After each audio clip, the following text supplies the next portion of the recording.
നമസ്കാരം. ഗൾഫ് ടുഡേയിലേക്ക് വിശദമായി. ശൈത്യകാല അവധിക്ക് നാട്ടിലേക്ക് പോയ പ്രവാസികളുടെ മടങ്ങിവരവിന് ചെലവേറുന്നു. വിമാന കമ്പനികൾ ടിക്കറ്റ് നിരക്ക് കുത്തനെ കൂട്ടി. 3 ഇരട്ടിയിൽ അധികം വർധനയാണ് ടിക്കറ്റ് നിരക്കിൽ ഉണ്ടായിരിക്കുന്നത്. ക്രിസ്മസ് പുതുവത്സരാഘോഷങ്ങൾക്ക് ശേഷം ഗൾഫ് രാജ്യങ്ങളിലേക്ക് മടങ്ങിവരുന്ന പ്രവാസികളാണ് ദുരിതത്തിലായിരിക്കുന്നത്. കേരളത്തിൽ നിന്നും ഒമാൻ ഉൾപ്പെടെ ഗൾഫ് റൂട്ടുകളിൽ സാധാരണ ടിക്കറ്റ് നിരക്കിന്റെ 3 ഇരട്ടി വരെയാണ് വിവിധ വിമാന കമ്പനികൾ ഈടാക്കുന്നത്. എയർ ഇന്ത്യ എക്സ്പ്രസിൽ തിരുവനന്തപുരത്ത് നിന്ന് മസ്കറ്റിലെത്തുന്നതിന് വരും ദിവസങ്ങളിൽ 126 റിയാൽ വരെയാണ് നിരക്ക്. കൊച്ചിയിൽ നിന്ന് 93 റിയാലും കോഴിക്കോട് നിന്ന് 89 റിയാലും കണ്ണൂരിൽ നിന്ന് 97 റിയാലുമാണ് ടിക്കറ്റ് നിരക്ക്. സലാം എയർ, ഇൻഡിഗോ നിരക്കുകളും ഏറെക്കുറെ സമാനമാണ്. ഒമാൻ എയറിൽ നിരക്ക് ഇതിലും മുകളിലാണ്. കേരള സെക്ടറുകളിൽ നിന്ന് Abu Dhabi, Dubai, Jeddah, Riyadh, Dammam, Bahrain, Kuwait, Qatar സെക്ടറുകളിലും ടിക്കറ്റ് നിരക്ക് കൂടുതലാണ്. അവധി ആഘോഷിക്കാൻ കുടുംബത്തോടൊപ്പം നാട്ടിലെത്തിയ നിരവധി പ്രവാസികളുടെ മടക്കയാത്രയാണ് ഇതോടെ പ്രതിസന്ധിയിലായിരിക്കുന്നത്. ശൈത്യകാല ഷെഡ്യൂളിൽ കേരളത്തിൽ നിന്ന് ഒമാനിലേക്കടക്കം ഗൾഫ് നാടുകളിലേക്ക് സർവീസുകളുടെ എണ്ണം വെട്ടിക്കുറച്ചിരുന്നു. സീറ്റുകൾ കുറഞ്ഞതും യാത്രക്കാരുടെ എണ്ണം കൂടിയതും ടിക്കറ്റ് നിരക്ക് ഉയരാനിടയാക്കി. കണക്ഷൻ വിമാനങ്ങളിലും സ്ഥിതി സമാനമാണ്. അതേസമയം ശൈത്യകാലാവധിക്ക് ശേഷം സ്കൂളുകളിൽ ക്ലാസുകൾ തുറന്നതിനാൽ പെട്ടെന്ന് തന്നെ മടങ്ങിയെത്താനുള്ള ശ്രമത്തിലാണ് കുടുംബങ്ങൾ. Binu S Kottarakkara, 24 Oman. ജർമ്മനിയിൽ അതിശൈത്യം തുടരുകയാണ്. -7 മുതൽ -13 വരെയാണ് പല നഗരങ്ങളിലെയും താപനില. കടുത്ത തണുപ്പിനൊപ്പം മഞ്ഞുവീഴ്ചയും ഉണ്ട്. ഇപ്പോൾ സ്റ്റുഗർട്ട് നഗരത്തിൽ നിന്നും CS വിനോദ് തത്സമയം ചേരുന്നുണ്ട്. വിനോദ്, നിലവിൽ എന്താണ് അവിടുത്തെ അവസ്ഥ? അതിശൈത്യമാണോ വിനോദ്? നമസ്കാരം. ഇന്ന് യൂറോപ്പിൽ കഴിഞ്ഞ കുറേ ദിവസങ്ങളായി അതിശൈത്യമാണ് അനുഭവപ്പെട്ടുകൊണ്ടിരിക്കുന്നത്. ഇന്ന് മ്യൂണിക്, സ്റ്റുട്ട്ഗാർട്ട്, ബെർലിൻ തുടങ്ങിയ പ്രധാന നഗരങ്ങളിൽ താപനില 15 ഡിഗ്രി വരെ താഴ്ന്നിട്ടുണ്ട്. -15 ഡിഗ്രി വരെ ആയിരിക്കുകയാണ്. അതിശക്തമായ മഞ്ഞുവീഴ്ചയും ഉണ്ടായിരിക്കുകയാണ്. യൂറോപ്പിൽ മുഴുവനും ഈ സ്ഥിതിയാണ് നിലവിലുള്ളത്. ജർമ്മനിയുടെ തൊട്ടടുത്ത സംസ്ഥാനമായ രാജ്യമായ ഫ്രാൻസിൽ ഇന്ന് 6 മരണമാണ് റിപ്പോർട്ട് ചെയ്യപ്പെട്ടിട്ടുള്ളത്. തൊട്ടടുത്ത മറ്റൊരു രാജ്യം ഇംഗ്ലണ്ടിൽ ഇന്നു മുതൽ താൽക്കാലികമായി സ്കൂളുകൾ അടച്ചിടാൻ തീരുമാനിച്ചിരിക്കുന്ന ഒരു സാഹചര്യമാണ് നിലവിലുള്ളത്. അതിശക്തമായ മഞ്ഞുവീഴ്ചയും നേരിടുന്നുണ്ട്. ഇത് എനിക്ക് പിന്നിൽ നിങ്ങൾക്ക് കാണാൻ പറ്റും എത്രമാത്രം. ഞാനൊരു സിറ്റിയിലാണ് നിൽക്കുന്നത്. എത്ര കനത്തിലാണ് ഈ മഞ്ഞുവീഴ്ചയുടെ ഒരു ആഘാതം എന്ന് മനസ്സിലാക്കാവുന്നതാണ്. ശരി, നന്ദി. CS വിനോദാണ് ഇപ്പോൾ ജർമ്മനിയിലെ സ്റ്റുട്ട്ഗാർട്ട് നഗരത്തിൽ നിന്ന് വിവരങ്ങൾ നൽകിയത്. അതിശൈത്യമാണ് ദിവസങ്ങളായി അവിടെ അനുഭവപ്പെടുന്നതെന്നാണ് അദ്ദേഹം ഇപ്പോൾ അറിയിക്കുന്നത്. സോഷ്യൽ മീഡിയ ഇൻഫ്ലുവൻസറായ മലയാളി യുവതിയുടെ ചിത്രങ്ങൾ അശ്ലീല ക്യാപ്ഷൻ ചേർത്ത് പ്രചരിപ്പിച്ച കണ്ണൂർ സ്വദേശി അജ്മാൻ പിടിയിൽ. കണ്ണൂർ മട്ടന്നൂർ സ്വദേശിയുടെ ചിത്രങ്ങളാണ് പോസ്റ്റ് ചെയ്തത്. ഷാർജയിലെ യാബ് ലീഗൽ സർവീസസിന്റെ സഹായത്തോടെയാണ് യുവതി പരാതി നൽകിയത്. ഷാർജയിലെ ഒരു പ്രമുഖ കമ്പനിയിൽ ജോലി ചെയ്യുന്ന കണ്ണൂർ സ്വദേശിക്കാണ് മലയാളിയിൽ നിന്ന് ദുരനുഭവം നേരിടേണ്ടി വന്നത്. ഇവർ സർക്കാർ ലൈസൻസോടെ സാമൂഹ്യ മാധ്യമ മാർക്കറ്റിംഗ് നടത്തുന്നുണ്ട്. സോഷ്യൽ മീഡിയയിൽ പങ്കുവച്ച ചിത്രങ്ങൾ സ്ക്രീൻഷോട്ട് എടുത്താണ് കണ്ണൂർ സ്വദേശിയായ യുവാവ് അശ്ലീല ക്യാപ്ഷനോടുകൂടി പോസ്റ്റ് ചെയ്തത്. 2 മസാജ് സെന്ററുകളുടെ സാമൂഹ്യ മാധ്യമ പ്ലാറ്റ്ഫോമുകളിലാണ് യുവതിയുടെ ചിത്രങ്ങൾ പങ്കുവച്ചത്. പോസ്റ്റ് പ്രത്യക്ഷപ്പെട്ടതോടെ നിരവധി ആളുകൾ യുവതിയെ വിളിച്ചു. പിന്നാലെ യുവതി നിയമ നടപടിയിലേക്ക് നീങ്ങി. ഷാർജയിലെ യാബ് ലീഗൽ സർവീസിന്റെ സഹായത്തിൽ അജ്മാൻ പ്രോസിക്യൂഷൻ മുഖേന അജ്മാൻ പോലീസ് സ്റ്റേഷനിൽ കേസ് രജിസ്റ്റർ ചെയ്യുകയായിരുന്നു. പ്രതിയെ അജ്മാൻ പോലീസ് അറസ്റ്റ് ചെയ്തു. സാമൂഹിക മാധ്യമങ്ങളിലൂടെയുള്ള അധിക്ഷേപങ്ങൾക്കെതിരെ UAEയിൽ നിയമം ശക്തമാണ്. ഫേസ്ബുക്ക്, ഇൻസ്റ്റഗ്രാം, ടിക്ടോക്ക്, വാട്സപ്പ് തുടങ്ങിയ സാമൂഹ്യ മാധ്യമങ്ങളിലൂടെ വ്യക്തിഹത്യ, ഭീഷണി തുടങ്ങിയ കുറ്റങ്ങൾ ചെയ്താൽ 1.5 ലക്ഷം ദിർഹം മുതൽ 5 ലക്ഷം ദിർഹം വരെ പിഴയും ജയിൽ ശിക്ഷയും ലഭിക്കും. 24 ദുബായ്. കുവൈറ്റിൽ മലയാളി യുവാവ് അന്തരിച്ചു. കോട്ടയം ഇലഞ്ഞി സ്വദേശി സുനിൽ സോണിയാണ് മരിച്ചത്. 48 വയസ്സായിരുന്നു. മൃതദേഹം നാട്ടിലെത്തിക്കുന്നതിനുള്ള നടപടിക്രമങ്ങൾ പുരോഗമിക്കുന്നതായി കല കുവൈറ്റ് അറിയിച്ചു. അബുദാബിയിൽ ആർട്ടിഫിഷ്യൽ ഇന്റലിജൻസ് ഉപയോഗിച്ചുള്ള സ്മാർട്ട് പാർക്കിംഗ് സംവിധാനം നിലവിൽ വന്നു. 15 ഇടങ്ങളിലാണ് നിലവിൽ AI പാർക്കിംഗ് ഒരുക്കിയിരിക്കുന്നത്. അബുദാബിയിലെ പ്രധാന വ്യാവസായിക മേഖലയായ മുസഫയിൽ ഇനി മുതൽ പൊതു പാർക്കിങ്ങിന് പണമടയ്ക്കണം. പാർക്കോണിക് മവാക്കിഫ് എന്ന AI പാർക്കിംഗ് സംവിധാനമാണ് അബുദാബിയിൽ പ്രാവർത്തികമാകുന്നത്. വാഹനങ്ങൾ പാർക്കിങ്ങിൽ പ്രവേശിക്കുമ്പോഴും പുറത്തിറങ്ങുമ്പോഴും നമ്പർ ഓട്ടോമാറ്റിക്കായി രേഖപ്പെടുത്തും.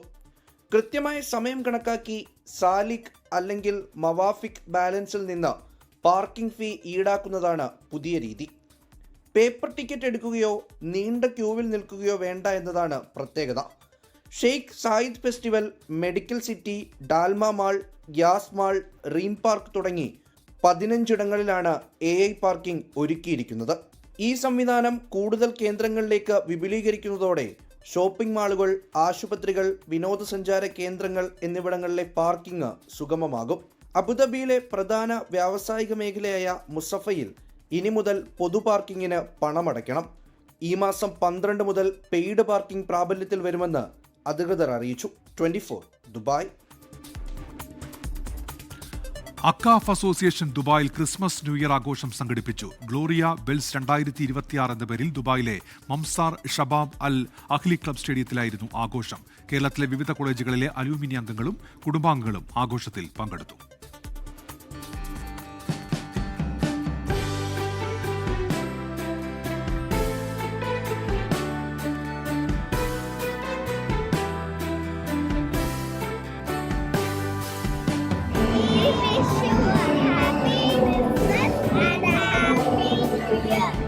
നാട്ടിലെ ക്രിസ്മസ് ന്യൂ ഇയർ ആഘോഷം അതേ പകിട്ടോടെ തന്നെ അക്കാഫ് അസോസിയേഷൻ ദുബായിൽ കൊണ്ടാടി. കുട്ടികളുടെ ഫാൻസി ഡ്രസ്, ഫാഷൻ ഷോ മത്സരങ്ങളായിരുന്നു ആഘോഷങ്ങളുടെ ഹൈലൈറ്റ്.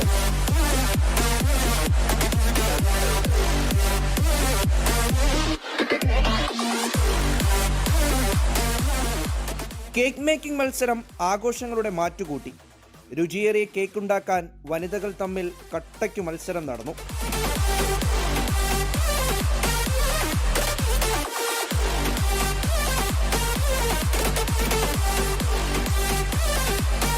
വാശിയേറിയ ക്രിസ്മസ് ട്രീ മത്സരവും മിനി ഘോഷയാത്രയും ആഘോഷം കളറാക്കി. സൗഹൃദത്തിന്റെയും സാഹോദര്യത്തിന്റെയും പുതുവത്സര പ്രതീക്ഷകളുടെയും വേദിയായി അക്കാഫ് ആഘോഷം മാറി.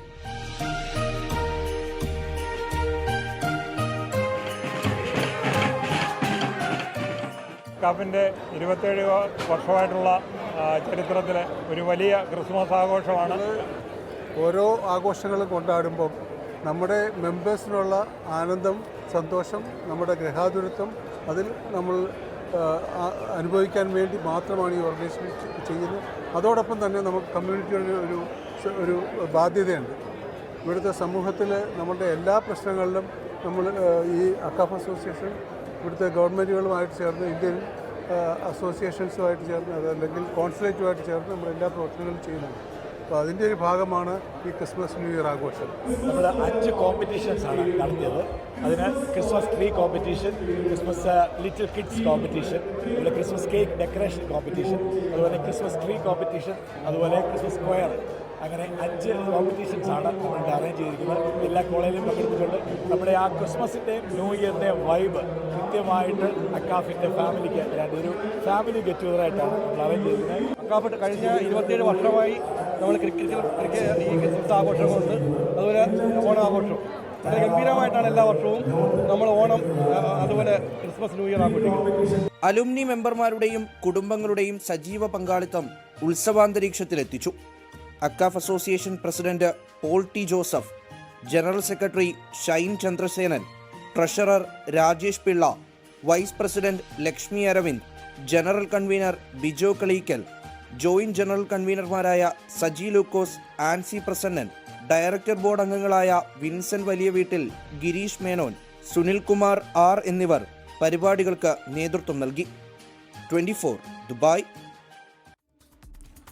ഒമാൻ പൗരത്വം ഉൾപ്പെടെയുള്ള നിയമത്തിലെ എക്സിക്യൂട്ടീവ് ചട്ടങ്ങൾ പ്രഖ്യാപിച്ച ആഭ്യന്തര മന്ത്രാലയം രാജകീയ ഉത്തരവിന്റെ അടിസ്ഥാനത്തിൽ പൗരത്വം ഏറ്റെടുക്കൽ, ഉപേക്ഷിക്കൽ, ബാധ്യതകൾ എന്നിവയുൾപ്പെടെ നിയന്ത്രിക്കുന്ന സമഗ്രമായ നിയമങ്ങളാണ് പ്രഖ്യാപിച്ചത്. ഇത് സംബന്ധിച്ചുള്ള മന്ത്രിതല തീരുമാനം ഔദ്യോഗിക ഗസറ്റിൽ പ്രസിദ്ധീകരിച്ചു. ഒമാനി പൗരത്വത്തിനുള്ള അപേക്ഷാ ഫീസ് 600 ഒമാനി റിയാലാണ്. പൗരത്വം പുനഃസ്ഥാപിക്കുന്നതിനോ ഉപേക്ഷിക്കുന്നതിനോ ഉള്ള അപേക്ഷാ ഫീസ് 200 ഒമാനി റിയാലും. ഒമാനി പൗരത്വം ഉപേക്ഷിക്കുന്നതിന് മറ്റൊരു പൗരത്വം ലഭിച്ചതിന്റെ തെളിവും മറ്റൊരു രാജ്യത്തിന്റെ പൗരത്വം അനുവദിച്ചതായി സ്ഥിരീകരിക്കുന്ന രേഖകളും സമർപ്പിക്കണം. ഒമാനി പൗരത്വം നഷ്ടപ്പെട്ടതോ മറ്റൊരു പൗരത്വം നേടുന്നതിനായി അത് ഉപേക്ഷിച്ചതോ ആയ ഏതൊരാൾക്കും പൗരത്വം പുനഃസ്ഥാപിക്കുന്നതിനായി അപേക്ഷ സമർപ്പിക്കാം. സുൽത്താനേറ്റിൽ കുറഞ്ഞത് 2 വർഷമെങ്കിലും സ്ഥിരതാമസവും മറ്റു പൗരത്വം ഉപേക്ഷിച്ചതിന്റെ തെളിവും ഹാജരാക്കണം. ഒമാനി പുരുഷന്റെ ഭാര്യയായ വിദേശ വനിതയ്ക്ക് നിബന്ധനകളോടെ ഒമാനി പൗരത്വത്തിന് അപേക്ഷിക്കാനാകും. ആഭ്യന്തര മന്ത്രാലയത്തിന്റെ മുൻകൂർ അനുമതിയോടെ വിവാഹം നടന്നിരിക്കണം. വിവാഹിതയായി ഭർത്താവിനൊപ്പം സുൽത്താനേറ്റിൽ കുറഞ്ഞത് 10 വർഷമെങ്കിലും താമസിച്ചിരിക്കണം. ഒമാനി ഭർത്താവിൽ നിന്ന് ഒരു ഒമാനി മകനുണ്ടായിരിക്കണം. നല്ല പെരുമാറ്റമുള്ളവരാകണം. ധാർമ്മികതയില്ലായ്മയോ സത്യസന്ധതയില്ലായ്മയോ ഉൾപ്പെടുന്ന കുറ്റകൃത്യങ്ങൾക്ക് ശിക്ഷ ലഭിച്ചിട്ടില്ലാത്തവരാകണം. ഒമാനി സ്ത്രീയെ വിവാഹം കഴിച്ച വിദേശിക്ക് പൗരത്വം ലഭിക്കുന്നതിന് വിവാഹം മന്ത്രാലയം അംഗീകരിച്ചിരിക്കണം. പൗരത്വം നഷ്ടപ്പെട്ടവരോ റദ്ദാക്കിയവരോ പിൻവലിച്ചവരോ ആയ ആരെങ്കിലും 90 ദിവസത്തിനുള്ളിൽ അവരുടെ പാസ്പോർട്ട്, ID കാർഡ്, മറ്റ് ഒമാനി രേഖകൾ എന്നിവ ഇഷ്യൂ ചെയ്യുന്ന അതോറിറ്റിയിലേക്കോ വിദേശത്തുള്ള ഒമാനി എംബസികളിലേക്കോ തിരികെ നൽകണം. അല്ലാത്തപക്ഷം അധികാരികളുമായി ബന്ധപ്പെട്ട് മന്ത്രാലയം നടപടി സ്വീകരിക്കും. 24 ഒമാൻ. മൂന്നാമത് രാജ്യാന്തര ആയുഷ് സമ്മേളനവും പ്രദർശനവും ദുബായിൽ നടക്കും. ഫെബ്രുവരി 15 മുതൽ 17 വരെ ദുബായ് വേൾഡ് ട്രേഡ് സെന്ററിലാണ് സമ്മേളനം. കേന്ദ്ര സർക്കാരിന്റെ കീഴിലുള്ള ആയുഷ് മന്ത്രാലയത്തിന്റെയും ദുബായിലെ ഇന്ത്യൻ കോൺസുലേറ്റിന്റെയും നേതൃത്വത്തിലാണ് സമ്മേളനം നടക്കുക. വേൾഡ് ആയുർവേദ ഫൗണ്ടേഷനുമായി ചേർന്ന് സയൻസ് ഇന്ത്യ ഫോറമാണ് പരിപാടി സംഘടിപ്പിക്കുന്നത്. മാനസിക ശാരീരികാരോഗ്യം അടിസ്ഥാനമാക്കിയുള്ള ആയുഷ് ഇടപെടലുകൾ എന്നതാണ് ഇത്തവണത്തെ പ്രമേയമെന്ന് Indian consul general Satish Kumar Sivan പറഞ്ഞു. Siddharth Balachandran, doctor VL Shyam, doctor Satish Krishnan ഉൾപ്പെടെയുള്ളവർ വാർത്താസമ്മേളനത്തിൽ പങ്കെടുത്തു. ഗൾഫ് ടുഡേയിലേക്ക് തിരികെ. മുസ്ലിം ലീഗ് നേതാവും മുൻമന്ത്രിയുമായ VK ഇബ്രാഹിം കുഞ്ഞ് അന്തരിച്ചു. 73 വയസ്സായിരുന്നു. കൊച്ചിയിലെ VPS ലേക്ക് ഷോർ ആശുപത്രിയിൽ ചികിത്സയിലിരിക്കുകയാണ് അന്ത്യം. നാളെ രാവിലെ 10 മണിക്ക് ആലുവയിലാണ് ഖബറടക്കം. മധ്യകേരളത്തിൽ മുസ്ലിം ലീഗിന്റെ കരുത്തുറ്റ മുഖം. ജനപ്രതിനിധിയായും പാർട്ടി പദവികളിലും പതിറ്റാണ്ടുകളോളം അനുഭവ പരിചയം. ഇന്ന് ഉച്ചതിരിഞ്ഞ 3:30യോടെയായിരുന്നു VK ഇബ്രാഹിം കുഞ്ഞിന്റെ അന്ത്യം. ഏറെ നാളായി അർബുദബാധിതനായി ചികിത്സയിലായിരുന്നു. കഴിഞ്ഞ ദിവസങ്ങളിൽ ആരോഗ്യനില വഷളായി. കൊച്ചി VPS ലേക്ക് ഷോർ ആശുപത്രിയിൽ ചികിത്സയിലായിരുന്നു. മധ്യകേരളത്തിൽ മുസ്ലിം ലീഗിന്റെ ശബ്ദമായിരുന്നു VK ഇബ്രാഹിം കുഞ്ഞെന്ന മുഖ്യമന്ത്രി പിണറായി വിജയൻ അനുശോചിച്ചു. പാർട്ടിയുടെ ചരിത്രത്തിൽ പുതിയ അധ്യായം രചിച്ച നേതാവെന്ന് മുസ്ലിം ലീഗ് നേതാക്കൾ പറഞ്ഞു. അദ്ദേഹത്തിന്റെ വിയോഗം ഏറ്റവും ഇഷ്ടപ്പെട്ട ഒരു സുഹൃത്തിനെ നഷ്ടപ്പെട്ടതുപോലെ തന്നെ ഇഷ്ടപ്പെട്ട ഒരു കുടുംബാംഗത്തെ നഷ്ടപ്പെട്ടതുപോലെയാണ് ഞങ്ങൾക്കൊക്കെ തോന്നുന്നത്. പ്രിയ ഇബ്രാഹിം കുഞ്ഞ് സാഹിബിൻ്റെ നിര്യാണം നമ്മളെ എല്ലാവരെയും വളരെയധികം വേദനിപ്പിച്ചിട്ടുണ്ട്. രാഷ്ട്രീയത്തിലെ സൗമ്യമുഖമായിരുന്നു VK ഇബ്രാഹിം കുഞ്ഞെന്ന് നേതാക്കൾ അനുസ്മരിച്ചു. VK ഇബ്രാഹിം കുഞ്ഞ് ഞങ്ങൾക്ക് എല്ലാവർക്കും പ്രിയങ്കരനായ സഹപ്രവർത്തകനും ജ്യേഷ്ഠ സഹോദരനുമായിരുന്നു. VK ഇബ്രാഹിം കുഞ്ഞ് സാഹിബിൻ്റെ വേർപാട് ഞങ്ങൾക്ക് വലിയൊരു നഷ്ടം തന്നെയാണ്. പ്രിയപ്പെട്ട VK ഇബ്രാഹിം കുഞ്ഞിൻ്റെ വേർപാട് അങ്ങേയറ്റം ദുഃഖകരമാണ്. മന്ത്രി എന്ന നിലയ്ക്കും എറണാകുളം ജില്ലയിലെ UDFൻ്റെ ഒരു വലിയ അമരക്കാരൻ എന്ന നിലയ്ക്കും വലിയ സേവനമാണ് നടത്തിയിട്ടുള്ളത്. വലിയ അംഗീകാരം നേടിയ ഒരു നേതാവാണ് പ്രിയപ്പെട്ട ഇബ്രാഹിം കുഞ്ഞ് സാഹിബ്. അദ്ദേഹത്തിൻ്റെ വേർപാട് അങ്ങേയറ്റം ദുഃഖകരമാണ്. ഐക്യജനാധിപത്യ മുന്നണിക്ക് വലിയ നഷ്ടമാണ്. എല്ലാ രംഗത്തും അദ്ദേഹത്തിൻ്റെ കഴിവിൻ്റെ പരമാവധി പ്രവർത്തിക്കുകയും അദ്ദേഹത്തിൻ്റെ വേർപാട്ടിൽ ഞാൻ എല്ലാവരോടുകൂടി അനുശോചനത്തിൽ ഏർപ്പെടുന്നു. നാളെ രാവിലെ 10-ന് ആലുവ ആലങ്ങാട് ജുമാ മസ്ജിദ് ഖബർസ്ഥാനിലാണ് ഖബറടക്കം. ആദരസൂചകമായി മുസ്ലിം ലീഗിന്റെയും പോഷക സംഘടനകളുടെയും 3 ദിവസത്തെ പൊതുപരിപാടികൾ മാറ്റിവെച്ചു. 24 കൊച്ചി. 2 തവണ UDF മന്ത്രിസഭകളിൽ അംഗമായിരുന്നു VK ഇബ്രാഹിം കുഞ്ഞ്. മധ്യകേരളത്തിൽ മുസ്ലിം ലീഗിന്റെ പ്രധാന മുഖം. സംസ്ഥാന ഹൈവേകളുടെയും ഫ്ളൈ ഓവറുകളുടെയും വികസനത്തിൽ നിർണായക പങ്കുവഹിച്ചു. എന്നാൽ പാലാരിവട്ടം പാലം അഴിമതി കേസ് രാഷ്ട്രീയ ജീവിതത്തിൽ കരിനിഴൽ വീഴ്ത്തി.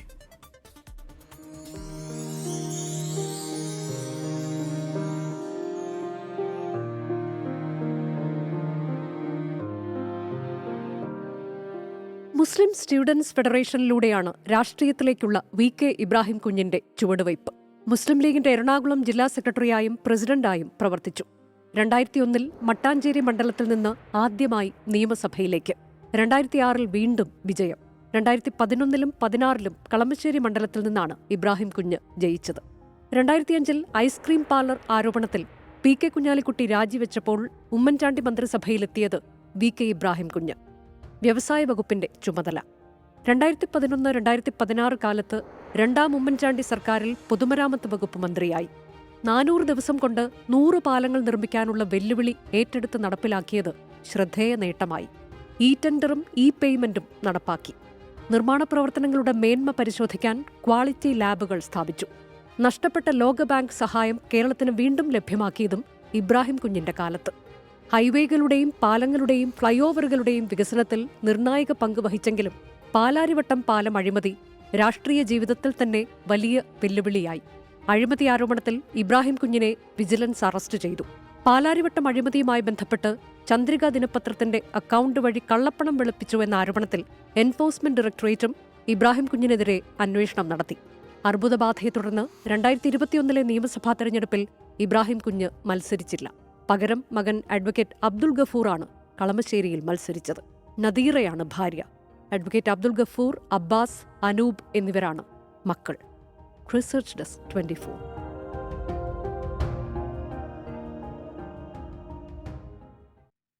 ശബരിമലയിൽ വൻ കവർച്ചയ്ക്ക് പ്രതികൾ പദ്ധതിയിട്ടെന്ന് പ്രത്യേക അന്വേഷണ സംഘം. ശ്രീകോവിലിലെ മറ്റ് സ്വർണ്ണ ഉരുപ്പടികളും കവർച്ച ചെയ്യാൻ ഉണ്ണികൃഷ്ണൻ പോറ്റിയും പങ്കജ് ഭണ്ഡാരിയും ഗോവർദ്ധനും ആസൂത്രണം നടത്തി. കേസ് കോടതിയുടെ പരിഗണനയിൽ ഇരിക്കെ പ്രതികൾ ബംഗളൂരുവിൽ രഹസ്യ കൂടിക്കാഴ്ച നടത്തി തെളിവുകൾ നശിപ്പിക്കാൻ ശ്രമിച്ചുവെന്നും SITയുടെ കണ്ടെത്തൽ. സ്വർണ്ണക്കൊള്ളക്കേസിലെ പ്രതി ഗോവർദ്ധന്റെ ജാമ്യാപേക്ഷ എതിർത്തുള്ള സത്യവാങ്മൂലത്തിലാണ് SITയുടെ വെളിപ്പെടുത്തൽ. ബെല്ലാരിയിലെ ജ്വല്ലറി ഉടമ ഗോവർദ്ധനും സ്മാർട്ട് ക്രിയേഷൻ CEO പങ്കജ് ഭണ്ഡാരിയും ഉണ്ണികൃഷ്ണൻ പോറ്റിയും ചേർന്നാണ് സ്വർണ്ണക്കൊള്ള ആസൂത്രണം ചെയ്തത്. കേസ് കോടതിയുടെ പരിഗണനയിലിരിക്കെ പ്രതികൾ ബംഗളൂരുവിൽ രഹസ്യമായി കൂടിക്കാഴ്ച നടത്തി. തെളിവുകൾ നശിപ്പിക്കുന്നതിനായിരുന്നു കൂടിക്കാഴ്ച. CDR പരിശോധനയിൽ ഇക്കാര്യം വ്യക്തമായിട്ടുണ്ട്. ശബരിമലയിലെ മറ്റ് അമൂല്യ വസ്തുക്കളും തട്ടിയെടുക്കാൻ സംഘം ശ്രമിച്ചുവെന്നും SIT കണ്ടെത്തി. കവർച്ചയിൽ ഗോവർദ്ധന് മുഖ്യ പങ്കുണ്ട്. പ്രായച്ചിത്തമായി ഗോവർദ്ധൻ സ്വർണവും പണവും നൽകിയത്. എന്നാൽ പണം നൽകിയത് ദേവസ്വം ബോർഡിനല്ല, എക്സിക്യൂട്ടീവ് ഓഫീസറുടെ പേരിലാണ് പണം കൈമാറിയതെന്നും SIT കണ്ടെത്തി. 1999 സ്വർണം പൂശിയതിനെക്കുറിച്ച് ഗോവർദ്ധന് അറിവുണ്ടായിരുന്നു. 95 മുതൽ ശബരിമലയിലെ സ്ഥിരം സന്ദർശകനായിരുന്നു ഗോവർദ്ധനെന്നും SIT. പങ്കജ് ഭണ്ഡാരിയിൽ നിന്ന് സ്വർണം കൈപ്പറ്റിയത് ഗോവർദ്ധന്റെ നിർദ്ദേശാനുസരണമെന്ന കൽപേഷിന്റെ മൊഴി നിർണായകമായി. കവർച്ച പോയ സ്വർണം കണ്ടെത്താൻ വിശദമായ അന്വേഷണം നടക്കുന്നതായി SIT സത്യവാങ്മൂലത്തിൽ വ്യക്തമാക്കുന്നു. വിഷ്ണു സുരേഷ്, 24, കൊച്ചി. ശബരിമല സ്വർണ്ണക്കൊള്ള കേസിൽ തിരുവിതാംകൂർ ദേവസ്വം ബോർഡ് മുൻ പ്രസിഡന്റ് A. പത്മകുമാറിനെതിരെ കൂടുതൽ തെളിവുകളുമായി SIT. ദേവസ്വം മിനിറ്റ്സിൽ A. പത്മകുമാർ ചെമ്പുപാളിയെന്ന് തിരുത്തിയെഴുതിയത് മനഃപൂർവ്വമാണ്. കട്ടിളപ്പാളികൾ അറ്റകുറ്റപ്പണി നടത്താൻ ആവശ്യപ്പെട്ടത് തന്ത്രി എന്ന A. പത്മകുമാറിന്റെ വാദം തെറ്റ്. മഹസറിൽ തന്ത്രി ഒപ്പിട്ടെന്ന വാദത്തിലും കഴമ്പില്ല. A. പത്മകുമാറിന്റെ ജാമ്യാപേക്ഷയെ എതിർത്ത് അന്വേഷണ സംഘം ഹൈക്കോടതിയിൽ സത്യവാങ്മൂലം നൽകി. PSLV C-62 വിക്ഷേപണം ഈ മാസം 12-ന്. ശ്രീഹരിക്കോട്ടയിലെ സതീഷ് ധവാൻ സ്പേസ് സെന്ററിലെ 1ാം വിക്ഷേപണ തറയിൽ നിന്ന് രാവിലെ 10:17-ന് rocket കുതിച്ചുയരും.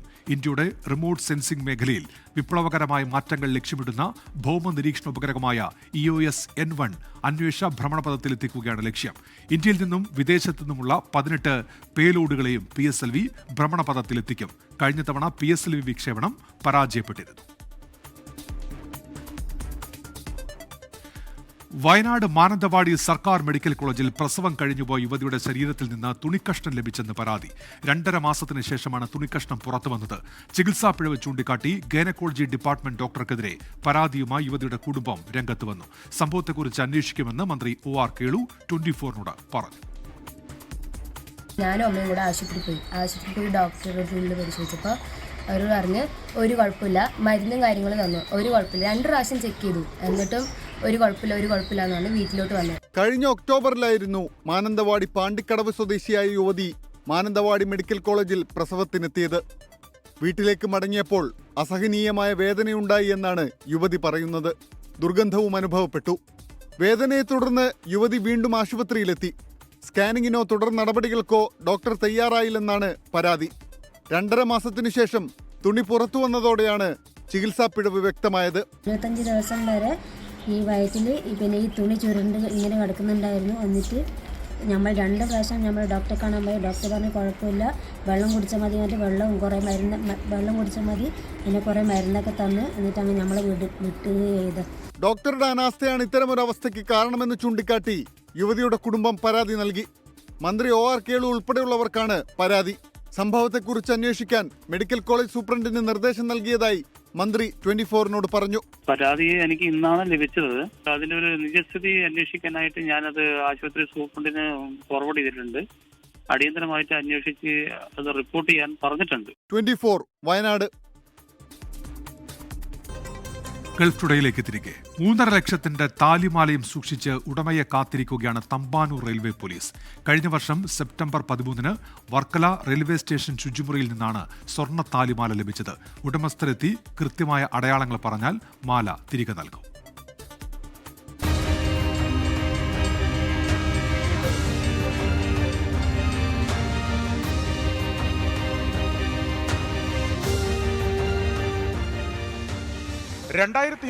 September 13 Varkala railway station. ശുചിമുറിയിലേക്ക് പോയ പേരറിയാത്ത ഒരു യാത്രക്കാരി കയ്യിൽ എന്തോ കൊണ്ടുവരുന്നുണ്ട്. അവരത് പ്ലാറ്റ്ഫോമിൽ ഡ്യൂട്ടിയിലുണ്ടായിരുന്ന റെയിൽവേ പോലീസ് ഉദ്യോഗസ്ഥർക്ക് കൈമാറി. സ്വർണ്ണ താലിമാലയാണ്. തെക്കൻ കേരളത്തിലെ സ്ത്രീകൾ ധരിക്കുന്ന തരം താലിമാല. ആദ്യത്തെ സല്യൂട്ട് അപരിചിതയായ ആ യാത്രക്കാരിയുടെ സത്യസന്ധതയ്ക്കാണ്. ഉദ്യോഗസ്ഥർ മാല തമ്പാനൂർ റെയിൽവേ പോലീസ് സ്റ്റേഷനിൽ ഏൽപ്പിച്ചു. ലോക്കൽ പോലീസ് സ്റ്റേഷനുകളിലും വാട്സാപ്പ് ഗ്രൂപ്പുകളിലും സന്ദേശം കൈമാറിയെങ്കിലും ഫലമുണ്ടായില്ല. മാല നഷ്ടപ്പെട്ടത് സംബന്ധിച്ച് പോലീസിന് പരാതിയും ലഭിച്ചിട്ടില്ല.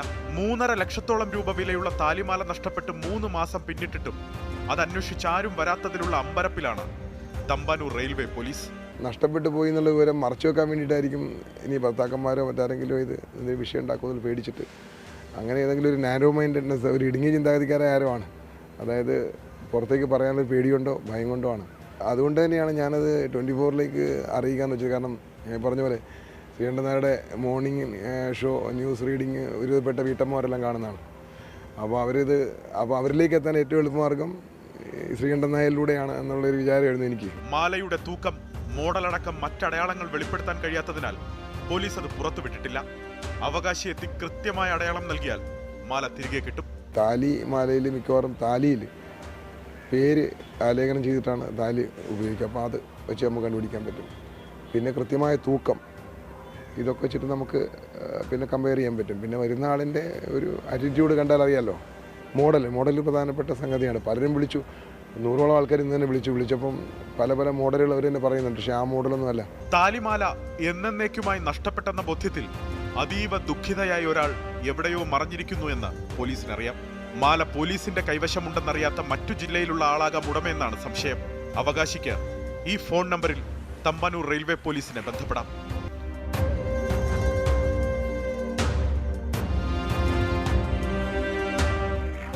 അലക്സ് റാം മുഹമ്മദ്, 24, തിരുവനന്തപുരം.